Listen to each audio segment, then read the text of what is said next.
Let's read this question. What are the dimensions of Boltzmann constant? Boltzmann constant. Boltzmann constant.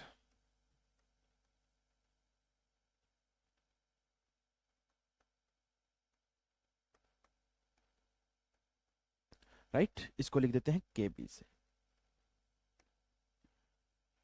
अब जब gases के बारे में पढ़ेंगे तो वहां पे आप देखेंगे कि जो एनर्जी है वो कुछ इस तरीके से दी जाएगी 3/2 kBT।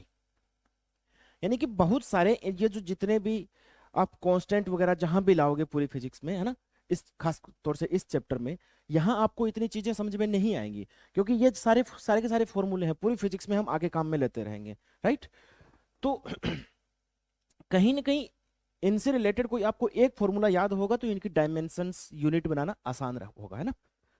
ऐसे याद रखना इनको बहुत मुश्किल है। अगर एनर्जी को मैं 3/2 kBT लिख रहा हूं तो ये तो एक कांस्टेंट है, तो यहां से मेरे को केबी के बारे में आराम से पता चल सकता है। मैं बता सकता हूं कि यूनिट क्या है। सबसे पहले तो मैं हमेशा यूनिट की ही कोशिश करता हूं कि पहले यूनिट पता कर लूं और फिर उसके बाद डायमेंशन पता कर लूंगा। ई क्या है? एनर्जी। एनर्जी के लिए यूनिट क्या है? जूल।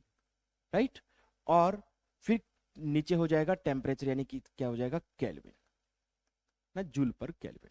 राइट, अब मैं थोड़ा सा और लिख लेता हूं क्योंकि एमएलटी में दिया हुआ है पूरा का पूरा, तो इस जूल को मैं न्यूटन इंटू मीटर भी लिख लेता हूं। राइट, और नीचे केल्विन हो जाएगा। अब जो न्यूटन इंटू मीटर है, न्यूटन के लिए क्या है फिर? अब यहां पर मैं डायमेंशन लिख लेता हूं। क्या लिख लेता हूं? डायमेंशन। डायमेंशन किसका? बोल्ट्जमैन कांस्टेंट का।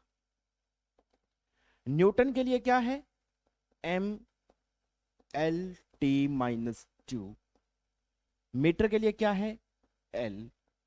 और टेम्परेचर के लिए क्या है? के। राइट, तो क्या हो जाएगा?